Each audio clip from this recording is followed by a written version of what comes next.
Hey everyone, this is Prince Watercrest, and welcome back to Let's Play Lagoon. We did it! We're at level 35. Our experience points are at 65,535. HP is at 255. MP is at 255. Base strength and base defense are also both at 255. That's assuming I don't have any armor, weapons, and rings equipped. Nothing is equipped on Nacier at all. But since I do, you get to see what my max strength is, as well as what my max defense is, when I have the Moon Blade, the Moon Armor, and the Moon Shield all equipped, no rings equipped, just the armor and the weapon. And this is as high as my stats are going to get.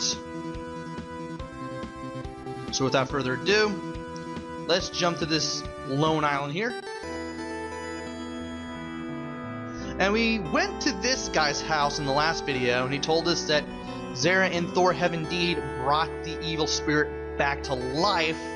So now we gotta do something about that. And in order to do that, we have to go right here, down these stairs.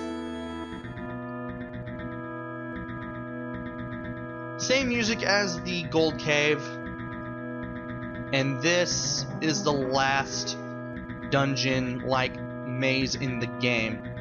You do have these guys that move quickly towards you. I don't really have to face these guys. I mean, I could just avoid them if I want to. I'm at max experience. I don't have to fight them at all. But I might as well go ahead and do it just to show you if there are any enemies around here and how they fight. And then you have these guys that move even more quickly than the guys in the armor do. As long as you swing your sword like mad, you shouldn't have a problem. And I just realized I'm right there. And I can just go down here, where I can face another suit of armor. I like that these guys' eyes glow pink as they move. That is a very nice touch. And I do realize that I need to go up here after all, because there's one more thing that I want to grab. And this thing that I want to grab is entirely optional. And entirely useless, as you're going to see why.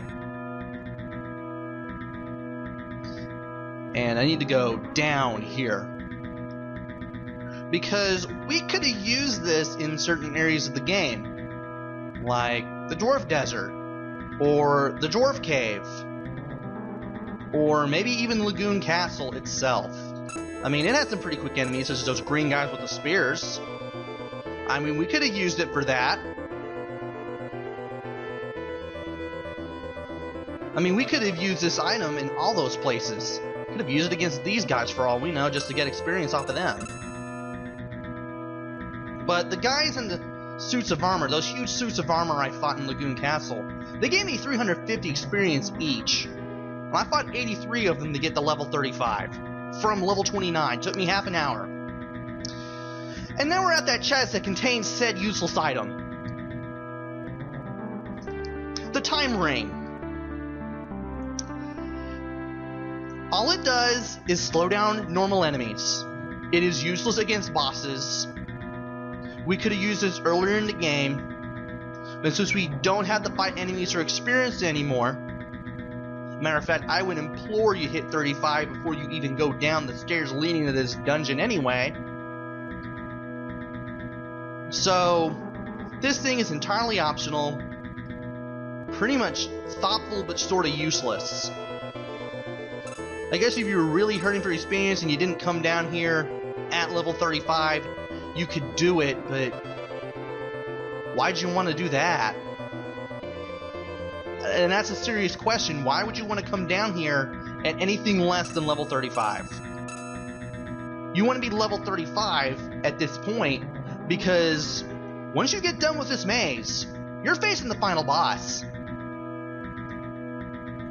And once you're done with the final boss, you're done with the game.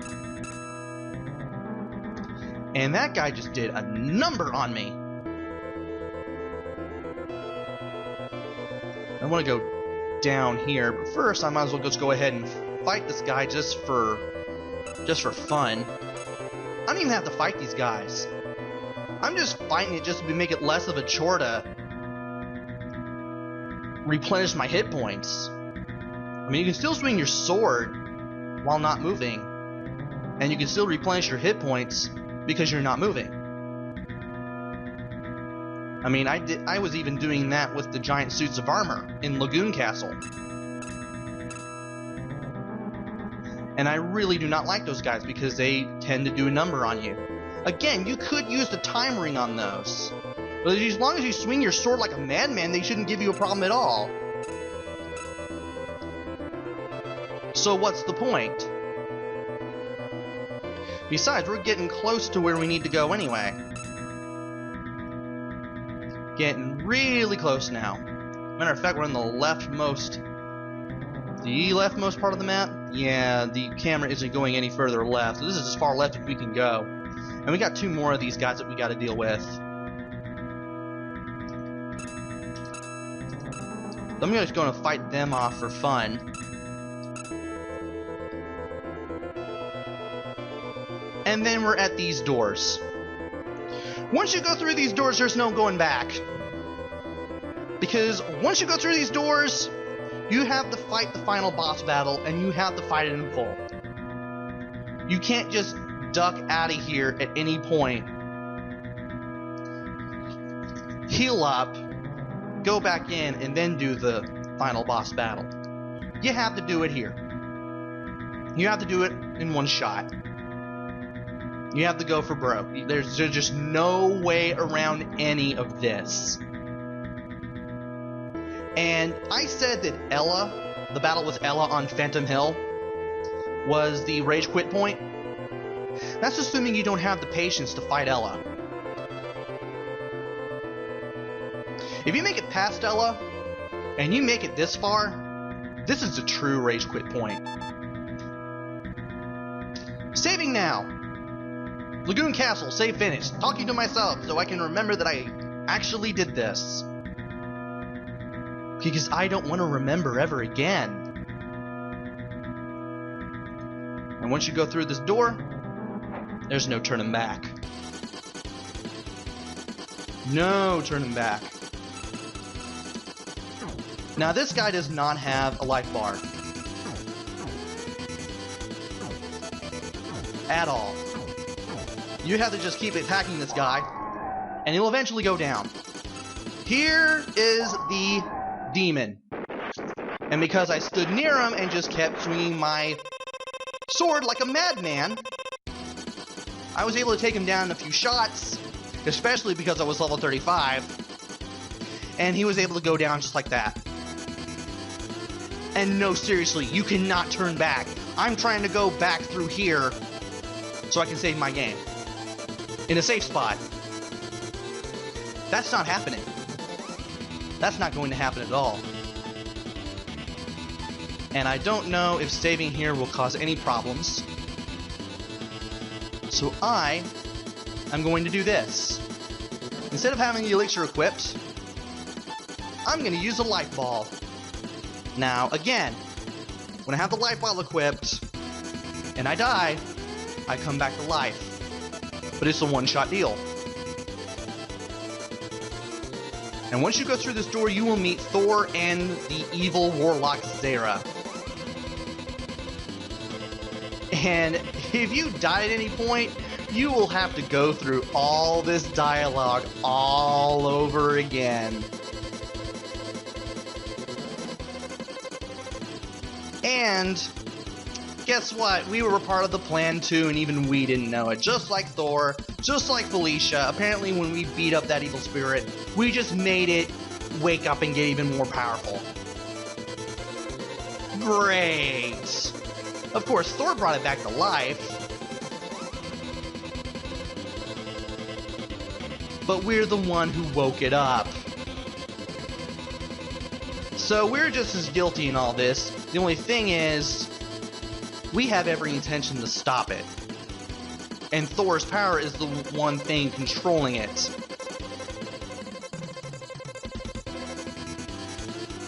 and then he tries to fight you. You silly little man. Why would you do that? Especially so I can just destroy you just like that. Zera is a pushover. He just shoots fireballs around the room clockwise, and you can just pin him to a wall and just stab him to death.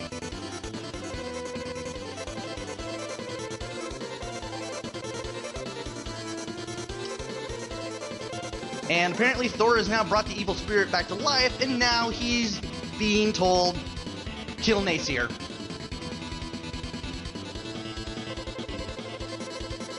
We tell not Nasir, but Thor to wake up, and something within Thor has changed. Say hello to the cheapest boss in the game! Where he does this thing! He just has these fireballs that completely destroy you. And wow, I'm glad I had the life ball equipped because that kept me from dying. So I was able to get over here to the bottom of the screen, equip.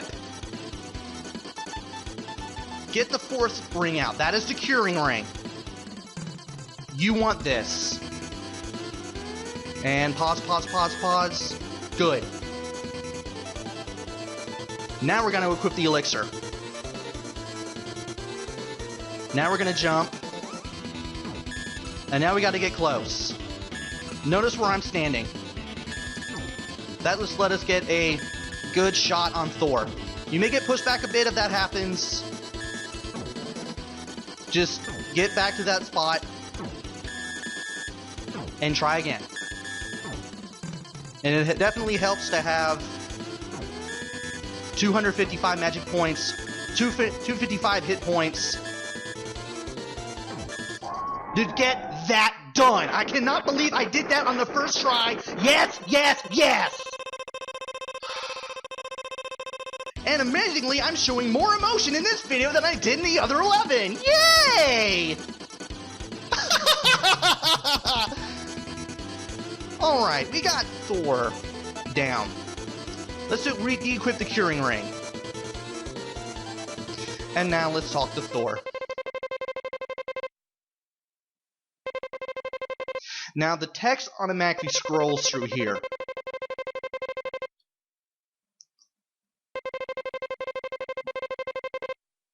And we've got Thor back to his senses.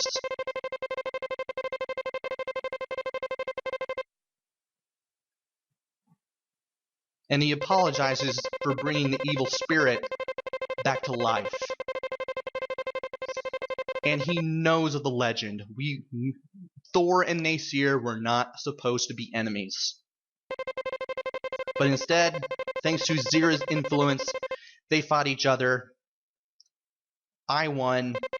Thor lays dying. And before he passes away, Thor gives us his pendant. Also, happened is spelled wrong.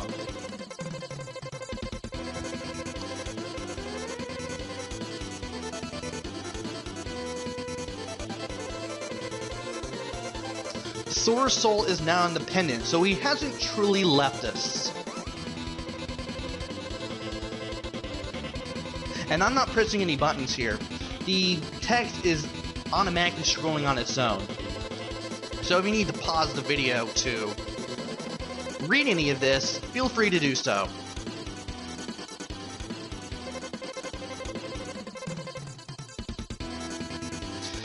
And here Nasir starts to doubt himself, but Thor tells him, "You got this. I'm with you. All the way."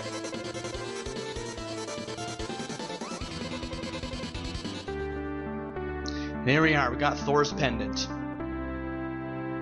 So now, it's time for the final battle. Because as soon as you go into this door, the evil spirit turns red and revives. You want to hold left or right on the control pad immediately, so that way you can move out of the way.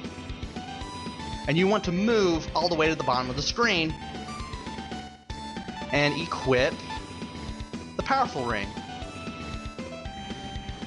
From there, you want to turn around. I'm just going to use my elixir just in case. And just smack this guy to death.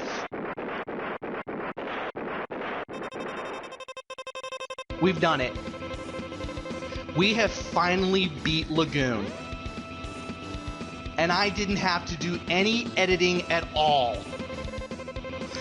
Oh, and the last bit of text, you do have to manually scroll through it. At least the game does that. In case you're in a state of disbelief for beating this game after so long. We then hear from the spirit of Matthias, who died trying to beat Zera, who apologizes for putting both Nasir and Thor through all of this.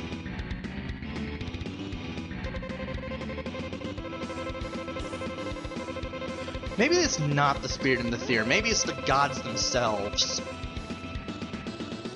It's kinda hard to tell. Maybe it's the same voice that spoke to us when we got the Moonblade.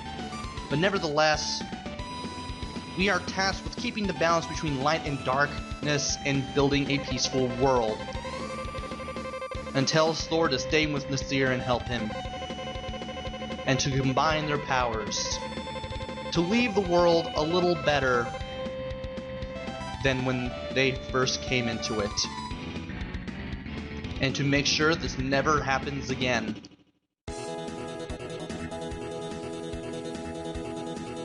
Lagoon Castle sinks back down to the ground.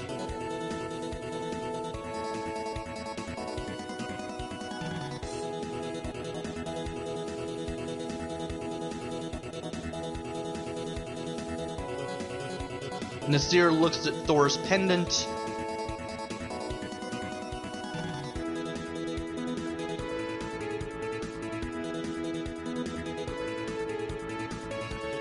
We get one last memory of Thor here.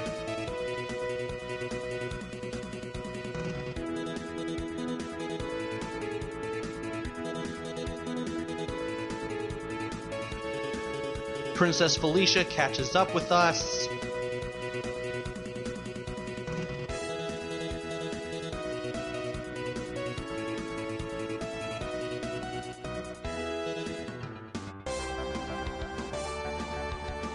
And we head off to who knows where as the sun sets. The book closes on this. The end. Just no credits whatsoever. Just the end. And that's all there is to Lagoon. And what can I say about this game? Well, it was better the second time around, especially since I had some maps. But I still feel this game could have been better. I mean, you can't use magic against bosses. You have a strangely non-standard control scheme. Boss battles can be super cheap, especially if you don't know what to do.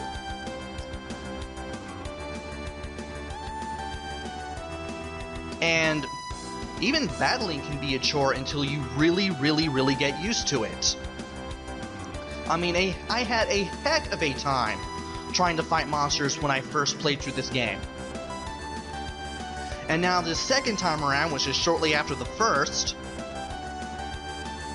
I had a much easier time doing it because I got a little more used to the range of the sword. I didn't use my magic all the time. I wasn't resting as often. And it actually did get a lot better. So getting used to the battle mechanics in this game, especially the range of the sword, which feels like you're just poking something with a butter knife, it kind of helps. But I still wish that it was better. Then again, this was originally a game for the Sharp X68000 computer game console. And naturally when it came to the Super Nintendo, when it got ported over to that, it would obviously feel a little iffy. And given that it was made back in 1990, it doesn't have that polished feel that a lot of stuff a lot of the great stuff from the mid-90s and onward has. Like all the polished feel that games like Secret of Mana, Secret of Evermore, well, I wouldn't say that one was polished, but it still did a pretty good job. Chrono Trigger, Final Fantasy 6 and 7, and everything beyond that. The game just doesn't have the polished feel of those games. So, gameplay-wise, I would say get used to the weapon combat and bring maps. Otherwise, you're just going to drive yourself nuts. Music is okay. Sound is a bit iffy. Sometimes it seems out of place. Like when you stab something, it just makes this little tink sound, and like that's it. That's your confirmation that you hit an enemy. That's it. I mean, even Legend of Zelda did a better job at confirming you hit something. I mean, just making a little tink sound like something tapping a glass jar or something. It doesn't really tell me you hit something. That just doesn't give me that message. It just doesn't tell me that. At least the gameplay is responsive, but again, just the battle mechanics and the cheap bosses. And then there are places like the Dwarf Cave where you would probably die every few seconds, and unless you saved, you wouldn't really be able to get anywhere. So, all in all, I wish this game had been done a little better. There's not really much of a reason to play through this game again once you've beaten it. Only reason I played through it again was to make this Let's Play for you guys. That's pretty much it.